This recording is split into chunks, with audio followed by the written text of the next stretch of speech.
오늘 고린도전서 15장 1절부터 11절까지 말씀을 같이 읽었습니다. 여기에 있는 말씀은 예수 그리스도가 죽었다가 부활하신다는 그 말씀이고, 죽었다가 부활한다는 말씀이 복음이다, 이것을 설명해 주는 그런 말씀이에요. 그러니까 우리는 교회 와서 복음을 듣는 건데, 그 복음이라는 그 안에는 죽음과 부활이 함께 들어있다는 겁니다.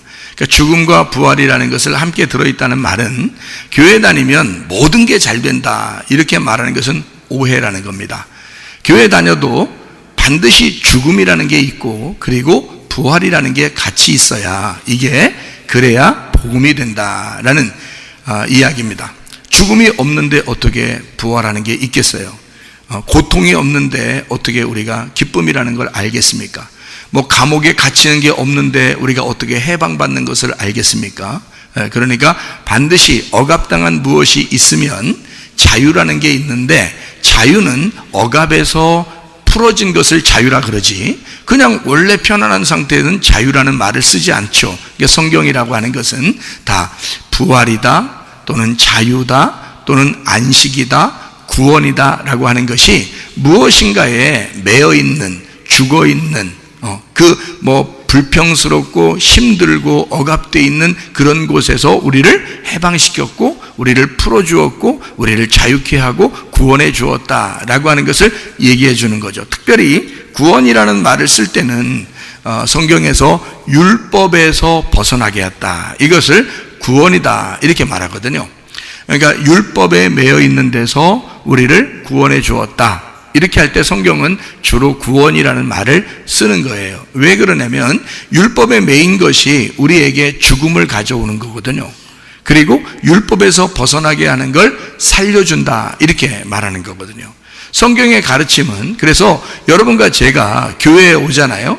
교회에 오면 여러분과 저는 세상에 사는 사람들이 아닙니다.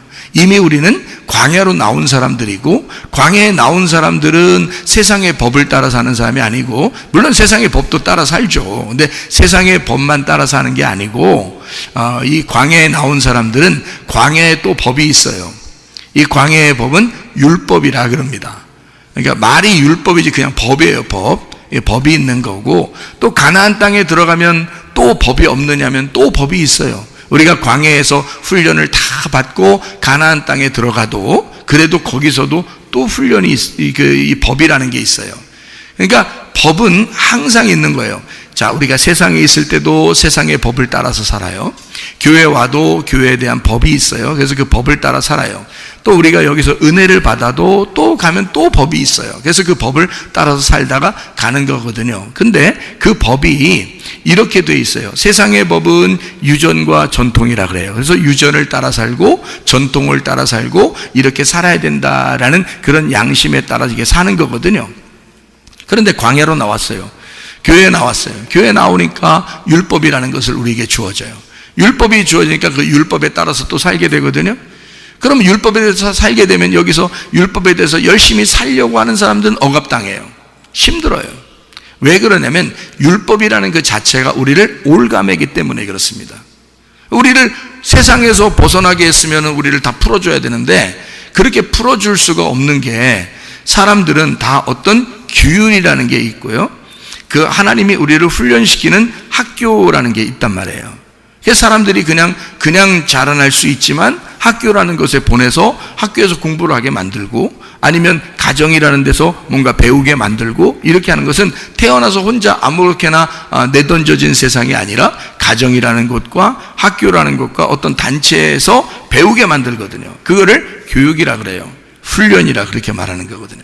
거기에 따른 가정에서도 규율이 있고, 학교에 가도 규율이 있고, 교회에 와도 규율이 있어요. 이런 규율을 율법적으로 정해놓은 울타리라 그렇게 말하는 겁니다. 거기에서 그 울타리를 벗어나려고 하는 사람을 방종한다라고 얘기하고요, 그 율법을 지키는 사람은 거기에서 굉장히 힘들게, 그러니까 한마디로 말하면 학교를 막 즐겁게 다니는 아이가 있고요, 어떤 아이는 막 힘들어 죽겠어요. 학교 좋아하고 학교 가고 싶다고, 나 오늘 학교 가고 싶어, 나 맨날 학교만 가고 싶어, 이런 아이들이 많지 않더라고요. 더 잠자고 싶다 그러고 더 놀고 싶다 그러고 그러지, 사실 학교에 간다는 것이 힘들다고요. 그러니까 학교 가고 싶어 이런 아이들은, 그래서 방학을 이렇게 아이들 주잖아요. 학교에서도 방학을 주고 또는 뭐 며칠 동안 이렇게 쉬는 날이 있고 휴일 날이 있고 그러면 그 다음날 학교 가는 거를 좋아하는 사람들이 많지 않죠. 그러니까 학생들, 직장 다니는 사람들은요, 오죽하면 월요병이 있겠습니까? 그러니까 토요일, 일요일 날, 그러니까 학생들이 이런 얘기해요. 자기는 토요일이 가장 좋대요. 그리고 금요일 날도 좋대요. 다음 날이 토요일이니까 좋대요. 근데 일요일 날은 그렇게 좋지 않대요. 그래서 얘가 무슨 소리 하는 건가, 교회 나오는 걸 싫다고 하는 건가 그랬더니 그 다음 날 학교 가니까 싫다는 거예요. 그러니까 일요일 날이 왜 싫은가 봤더니 그 다음 날을 생각하니까 싫다는 거예요. 토요일 날은 왜 좋은가 봤더니 그 다음 날 쉬니까 좋다는 거예요. 그러니까 우리는 이제 이렇게 봐야 되죠. 토요일 날 좋다고 일요일 날 싫다고 얘기하는 건 그 다음 날 걸 생각해야 되니까, 토요일 날 좋다고 하는 건 예배 드리는 게 좋다고 하는 얘기구나, 이렇게 알아들어야 되겠죠, 그죠? 그러니까 일요일 날 되면 그 다음 날 학교 가는 게 싫다 이 얘기구나, 이제 이렇게 알아들어야 되겠죠, 그죠? 그래서 우리 성문 기도학교 같은 경우는 월요일 날에는 그래서 오후에 점심 때까지 학교를 나오라 그래요. 왜냐하면 실컷 자고 오라고 하는 거죠. 월요병이 있으니까 사람들이. 근데 학교는 그렇지 않죠. 학교는 꼬박꼬박 그 시간에 또 나와야 되죠. 이것도 하나의 억지로지만 하여튼 다녀요. 근데 억지로라도 자꾸 다니면 뭔가 배우게 돼 있습니다. 그렇죠? 억지로라도 하는데 그게 뭔가 돼 있어. 근데 그 습관이 되거나 공부도 잘하거나 또는 직장에서도 인정받고 이런 사람들은 말이에요. 돈도 많이 받고 직장에서 인정받고 뭐 이런 사람들은 뭔가 마음이 어때요? 막 부담스럽지 않고 좀 이렇게 자유스럽겠죠. 그죠? 직장 가는 것도 좀 자유스러울 것 같고, 학교 가는 것도 공부도 잘하니까 칭찬도 받고 그러니까 이 아이가 막 억지로 학교 가는 게 아니라 뭐 숙제도 뭐 그냥 뚝딱뚝딱 잘하고 뭐 이런 아이들 그냥 쉽게 편안하게 학교도 아마 가게 될 것입니다. 그러니까 너무 억압된 상태에서 가는 아이들도 있고 억지로, 아니면 즐겁게 학교를 가는 아이들도 있다는 얘기예요. 그러니까 그래 놓고 여러분 자녀들한테 그런 얘기 하지 마세요. 너 왜 즐겁게 학교 안 다녀? 이런 얘기 하지 마세요. 그럼 직장도 그러면 즐겁게 다니셔야 돼, 월요일 날도. 근데 직장 월요일 날 즐겁지 않은데 그냥 그래도 가는 거 아니에요. 그럼 아이들도 똑같다는 거죠. 아이들도 가기 싫은데 그냥 가는 거예요. 그냥 그 규율 때문에 가는, 그걸 뭐라고 그러냐, 성경적으로 보면 율법이라 이렇게 말하는 것입니다. 그런데 내가 즐겁게 학교를 가고 즐겁게 직장에 가고 즐겁게 교회를 나오면 그것은 율법이 아니라 은혜, 자유한 가운데 나오는 것이다, 이렇게 되는 거죠. 그러니까 성경에 하나님은 우리에게 자유를 주고 싶겠어요? 억지로 율법적으로 하나님 앞에 나오게 하고 싶겠어요? 자유롭게 나오게 하고 싶은 거예요. 그래서 너희가 뭘 드려도 섬기려고 해도 하나님을 억지로나 인색함으로 하면 안 된다. 그거 하나님이 좋아하는 거 아니다. 즐겁게 즐겨서 하는 거를 하나님이 좋아하는 거다, 이렇게 얘기를 하는 거예요. 그건 뭐냐면 자유롭게 하라는 거예요. 안식 안에서 하라는 거예요. 근데 그게 줄어들거나 그런 게 아닙니다. 자유로운데 너무 행복해서 하라는 뜻이에요. 너가 정말 구원받았으면, 너가 정말 안식 안에 있으면, 네가 진짜 자유로워졌으면 그 안에서 하라는 거예요. 자, 부모님을 섬길 때도요, 아버지 엄마만 보면 무서워서 억지로 인사해야 되고 억지로 아버지 어머니에게 효도한다면 아버지 어머니가 그런 효도를 받으면서 뭔 행복하겠습니까? 그렇잖아요? 근데 이 아이가 뭐만 생겼다면 그냥 아빠 엄마한테 달려와요. 응? 뭐만 생겼다면 아빠 엄마한테 달려와서 그냥 아빠 엄마한테 주고 싶고, 뭔 조그만 일만 있어도 그냥 어떻게든지 아빠 엄마한테 와서 얘기하고, 누가 시킨 게 아닌데 이 아이가 아빠 엄마가 너무 좋아서 그렇게 와서 뭐라도 주고 싶어하고 뭐를 얘기를 하고 싶어하고 그러면 아빠 엄마가 어떨까요? 행복하겠죠? 하나님이, 자, 하물며 하나님이 우리한테 억지로 오게 하고 싶어요?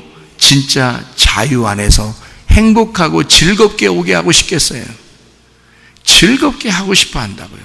그거를 성경에서는 복음 안에서, 은혜 안에서 너희가 진리를 깨닫고 자유 안에서 와라, 그렇게 말씀하는 거거든요. 그런 진리를 깨달으려면 문제는 그 진리가 우리 자신이 뭔가 억압돼 있었던 그 죽음에서 벗어나는 것을 말하는 거거든요. 그러면 그 죽음에서 벗어난다는 것을 부활이라고 말하고, 성경에서는 그러면 이 죽음이 있어야 부활이라는 게 있는 거죠. 그래서 먼저는 죽음이라는 것을 철저하게 네가 깨달았느냐, 그 말이거든요.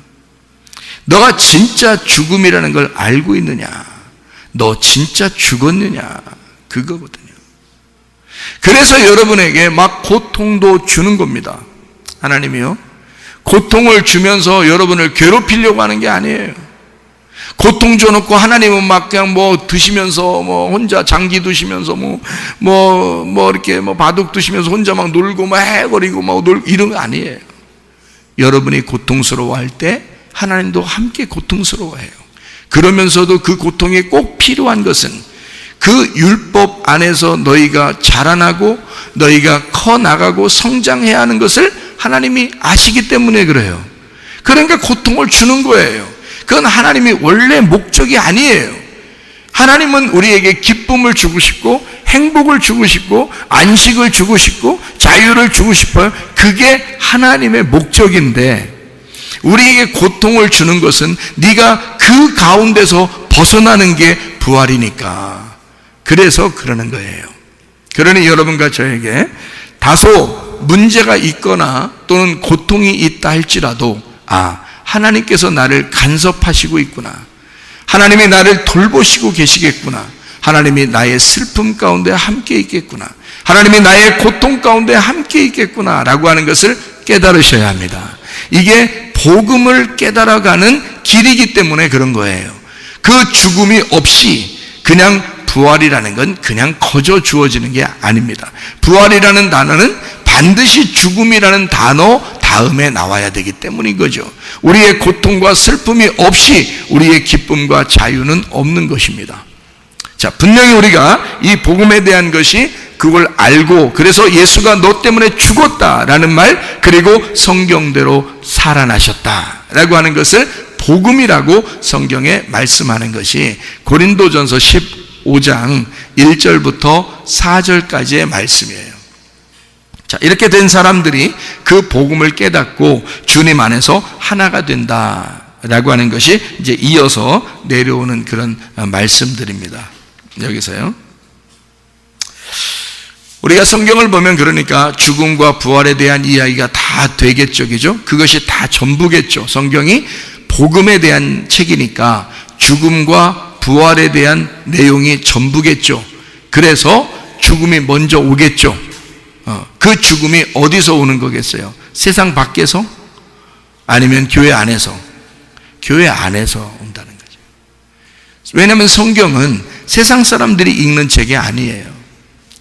교회에 나와 있는 하나님의 백성들에게 성경을 읽도록 하는 거거든요. 그래서 이 말씀을 통해서 우리를 바싹 마르게 하는 거예요. 우리를 파멸시키고 막 진멸하고 우리를 죽이고 마르게 하는 거거든요. 그게 하나님 말씀입니다. 율법을 통해서 율법을 가까이 하면 할수록 그래서 우리는 말라버려요. 고통스러워요. 죽게 돼요. 자기가 파괴되기 시작합니다. 율법을 만나면 만날수록 하나님 말씀을 듣고 하나님 말씀을 읽고 그러는데 이상하게 좋은 말씀만 있는 게 아니라 막 파괴되는 말씀이 있고 우리를 멸망시킨다는 말이 있고 막 심판한다는 말이 있고 막 이런 게 너무 많아요. 왜냐하면 먼저 그것을 너희가 경험해야 되기 때문이다. 그래서 창세기 1장에는 1절부터 5절까지의 말씀에 이렇게 표현하죠. 하나님이 하늘과 땅을 창조했다. 그런데 이 땅이 어두워졌다. 이 어두운 땅에 하늘에서 빛이 그 땅으로 내려갔다. 이것을 첫째 날이다. 이렇게 얘기해요. 그래서 어둠과 빛이 하나고 땅과 하늘이 하나다라고 하는 것을 설명해 주고 있는 내용입니다. 쉽게 얘기해서 죽음과 부활이 하나다, 이런 말이죠. 저녁과 아침이 하나다, 이렇게 해서 하나를 말하는 거예요. 그러니까 죽음과 부활은 사실 하나라는 거죠. 부활은 죽음이 없이 나타날 수가 없는 것이기 때문입니다. 그래서 죽음과 부활은 하나예요. 여러분은 그 죽음을, 예수 그리스도와 함께 그 죽음을 경험하셨어야 합니다. 그리고 계속 그 죽음을 경험하고 있어야 합니다. 왜냐하면 그 죽음 안에서 주님을 발견하는 것이 율법이기 때문에 그래요. 그 죽음 안에서. 그러면 그 죽음 안에서 예수님을 발견하게 되잖아요. 그러면 우리는 복음이라고 하는 부활을 만나게 되는 거거든요. 그래서 죽음 안에서 부활을 만나는 거예요. 다시 말하면요, 예수 그리스도가 무덤이라는 곳에 들어가죠. 그럼 무덤에 들어가면 어디서 부활할까요? 어디서 부활하겠어요? 예수님이 죽어서 무덤으로 들어갔어요. 그럼 어디서 부활을 보겠어요? 예수님이 죽어서 무덤에 들어갔는데 어디서 부활해요? 무덤에서 부활하는 거예요. 그러니까 이 무덤은 하나인데 여기는 죽어서 들어가는 곳이고 살아서 나오는 곳이란 말이에요. 무덤은 하나인데. 그렇죠? 그러면 무덤이 어디예요? 무덤이 어디야?